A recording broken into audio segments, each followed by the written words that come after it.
درجہ سابعہ کے عزیز طلباء، السلام علیکم ورحمۃ اللہ تعالی وبرکاتہ۔ بسم اللہ الرحمن الرحیم۔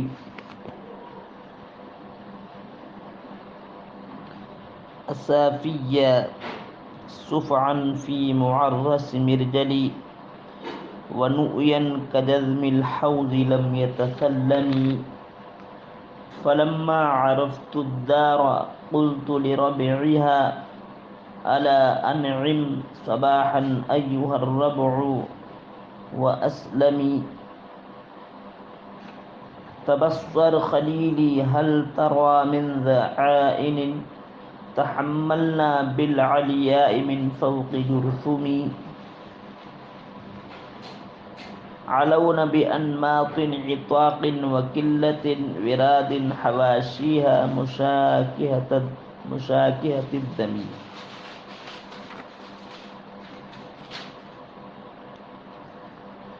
الصافية صفعا في معرس مرجلي ونؤيا كجذم الحوض لم يتسلم۔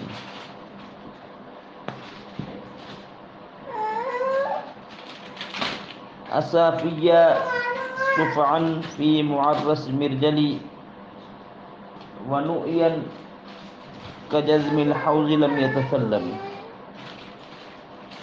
الصافیہ یہ اصفیتن کی جمع ہے۔ اصفیتن کا معنی آتا ہے پتھر۔ صفعن یہ اصفع کی جمع ہے جس کا معنی آتا ہے سیاہ۔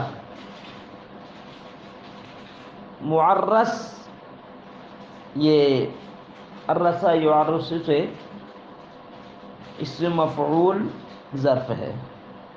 ثلاثی مزید فی میں اس مفعول کو ظرف بناتے ہیں۔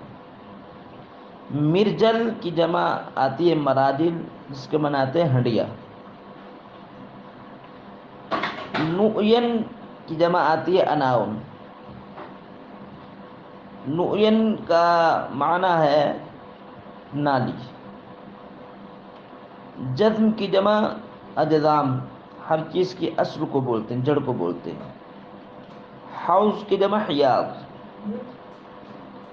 تسلم یہ تسلم باب تفاعل سے ہے، جس کا معنی آتا ہے ٹوٹنا۔ الصافیہ صفعا فی معرس مرجلی ونؤیا كجذم الحوض لم يتسلم۔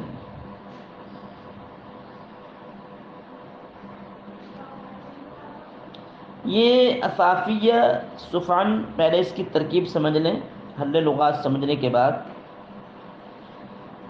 الصافیہ یہ موصوف ہے، صفعا یہ اس کی صفت ہے، فی معرس مرجل ظرف مستقر سے مل کر کے یہ صفت ثانی الصافیہ کی۔ ونؤین واو حرف عطف ہے، اور نؤین جو ہے یہ موصوف ہے۔ کجذم الحوضی یہ بھی ظرف مستقر سے مل کر کے نؤین کی صفت ہے، اور لم یتسلم یہ دوسری صفت ہے۔ تو محاسن بلاغت دیکھیں تو اس میں تنسیق الصفات ہے، ایجاز حذف ہے، اور مراعات النظیر ہے۔ ایجاز حذف اس لیے کہ الصافیہ صفعا سے پہلے فعل مقدر عرفت، اور الصافیہ صفعا معرس مرجل، ان الصافیہ صفعا ان تینوں کے درمیان مراعات النظیر ہے۔ اور نؤین نالی کو اصل حوض سے تشبیہ دی، جیسے اصل حوض جو اپنی مقام پر ایسی رہتا ہے، ویسے ہی وہ نالی جس سے گھر کا پانی بہتا تھا وہ نالیہ مراد ہے۔ تو اس میں تشبیہ مرسل مجمل ہے۔ اور نؤیا، جزم، حوض، لم یتسلم، ان تینوں میں چاروں مراعات النظیر ہے۔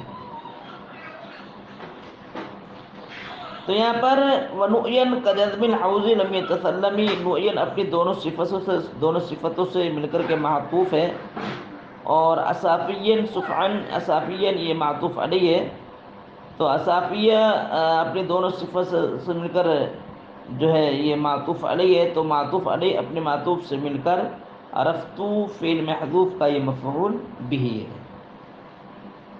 یہ حل لغات، ترکیب نحوی جب آپ نے سمجھ لی، محاسن بلاغت بھی آپ نے سمجھ لی ہے، تو اب اس کا مفہوم دیکھیں۔ مفہوم یہ ہے، یہ قصیدے کے تمہیدی اشعار ہیں۔ کہنا یہ چاہتا ہے اس میں شاعر کہ میں محبوبہ کے دیار سے، دار حبیب سے ایک مدت طویلہ کے بعد جب گزرا، اور محبوبہ کے دیار میں جب میں داخل ہوا، وہ بوسیدہ محل، بوسیدہ محل میں جب میں داخل ہوا، تو اس بوسیدہ محل میں وہ پتھر جو چولہے میں رکھا ہوا ہوتا ہے، سیاہ پتھر، تو کہتا ہے وہ چولہے کا سیاہ پتھر جس پر ہانڈی رکھی جاتی ہے، وہ میں نے بڑے تأمل کے بعد، بڑی غور و فکر کے بعد، غور و خوض جب کیا، تو میں نے اس سیاہ پتھر کو پہچانا کہ یہ وہ سیاہ پتھر ہے کہ جس پر ہانڈی رکھ کر کے ہانڈی کو پکایا جاتا تھا۔ چولہے میں سیاہ پتھر ہوتا ہے جس پر روٹی بھی رکھی جاتی ہے، روٹی رکھ کر سیکی جاتی ہے۔ تو کہہ رہا میں نے چولہے کے سیاہ پتھر کو بڑی غور و خوض کے بعد، غور و فکر کے بعد پہچانا۔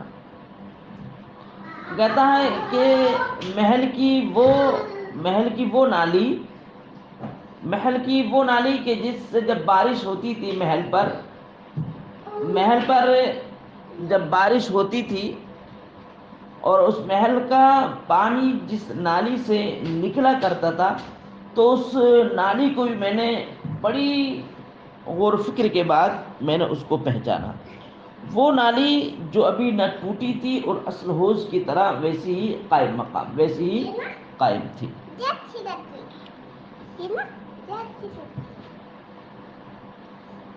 اصافیہ صفعن فی معرس مرجلی ونؤین کجزم الحوض،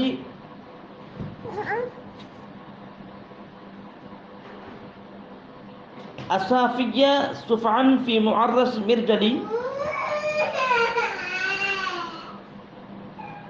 ونؤین کجزم الحوض لم یتسلمی۔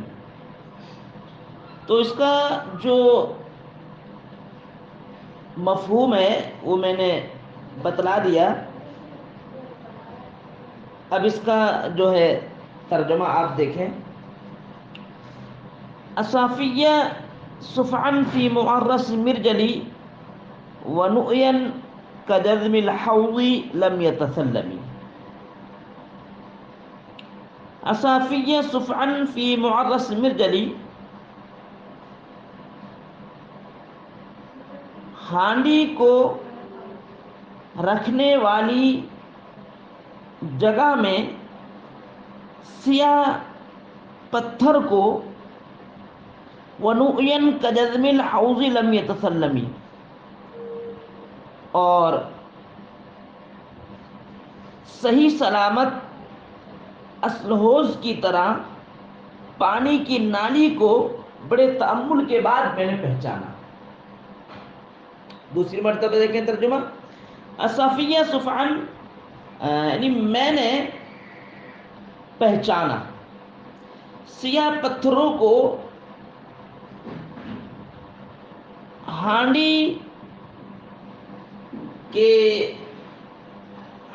کو رکھنے والی جگہ یعنی چولہا، ہانڈی کے چولہے کے سیاہ پتھروں کو میں نے بڑی غور و فکر کے بعد پہچانا۔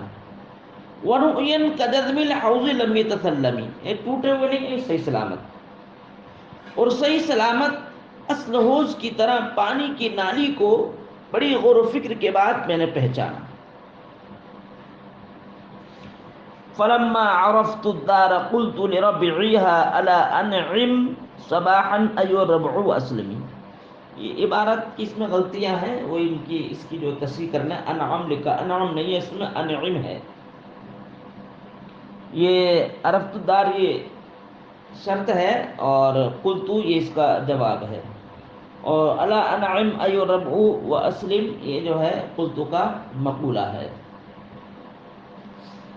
شعر کا مفہوم یہ کہنا چاہتا ہے کہ جب میں نے گھر کو پہچانا اور گھر کے اندر جو قدیم پوشیدہ نشانیاں تھیں ان نشانیوں کو میں نے پہچانا تو گھر کے لیے ایک دعا تھی. یہ دعائی شعر ہے، یہ دعائی شعر ہے. اس شعر میں دعا دے رہا ہے کہ فلما عرفت الدار قلت لربعها، جب میں نے گھر کو پہچان لیا، فلما عرفت الدار تو جب میں نے گھر کو پہچان لیا، قلت لربعها تو میں نے دار حبیب سے کہا، یعنی دار محبوبہ سے کہا. دار محبوبہ کون ہے؟ ام اوفا. فلما عرفت الدار جب میں نے گھر کی نشانیوں کو، فلما عرفت الدار جب مجھے گھر کی شناخت ہو گئی، یعنی دار ام اوفا کی جب مجھے شناخت ہو گئی، قلت تو میں نے ام اوفا کے اس دار سے کہا، محل سے کہا، الا انعم صباحا، اے دار ام اوفا تو ہمیشہ سدا بہار رہے. الا سن، انعم صباحا تو خوشحال رہے، سدا بہار رہے. ایو ربع اے دار ام اوفا، وہ اسلم اور ہمیشہ محفوظ و مأمون رہے، یعنی صحیح سلامت رہے. تبسم خلیلی هل ترى من ذعائر تحملنا بالعلیہ من فوق جرثمی. یہ جرثم ہے، اس میں جرثم یہ جگہ کا نام ہے. اس شعر میں ایجاز حذف ہے اس لیے کہ منادہ یا محذوف ہے. تبصر بصر غور و فکر سے دیکھنا، اور من جو یہاں پر تبعیض کے لیے بعض کے لیے ہیں، یعنی بعض ذرائع. زعائن زعینتن کی جمع جس کا معنی تھا پردہ نشیں عورتیں. تحملنا یہ زعائن کی صفت ہے. بالعلیہ من فوقی یہ اسی کی ظرف لغو ہے. تو زائن یہ موصوف اپنی صفت سے مل کر کے مجرور جار مجرور سے مل کر کے یہ قائم مقام مفعول کے طرح کے.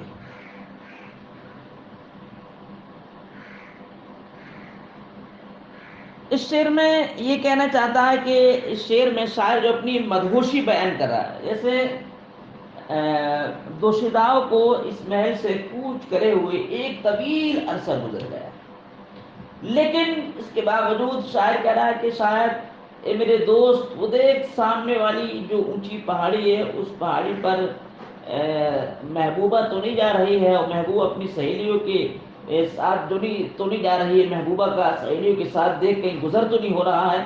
تو یہ ایک طویل عرصہ گزر گیا ان کے روانہ ہوئے یا اس گھر سے کوچ کرے ہوئے. اس کے باوجود یہ کہنا یہ شاعر کی عاشق کی مدہوشی پر دلالت کرتا ہے، جنونیت پر. کہتا ہے تبصر غور و فکر سے دیکھ یا خلیلی اے میرے بھائی، اے میرے دوست غور و فکر سے دیکھ، غور و خوض کے ساتھ. تبصر غور و خوض کے ساتھ دیکھ، غور سے دیکھ، تبصر غور سے دیکھ اے خلیلی اے میرے دوست. حل ترى من ضعائنی کیا تو تحملنا بالعلیائی من فوق جرثم، یعنی مقام جرثم کے اوپر بلند پہاڑی پر رحلت کرنے والی کچھ پردہ نشی عورتوں کو دیکھ رہا ہے. تبصر غور کر اے میرے دوست، حل ترى کیا تو دیکھ رہا ہے، من ضعائن تحملنا بالعلیاء من فوق جرثم، یعنی مقام جرثم کے اوپر بلند پہاڑی پر رحلت کرنے والی کچھ پردہ نشی عورتوں کو دیکھ رہا ہے. یہ شاعر کی مدہوشی پردان ہے.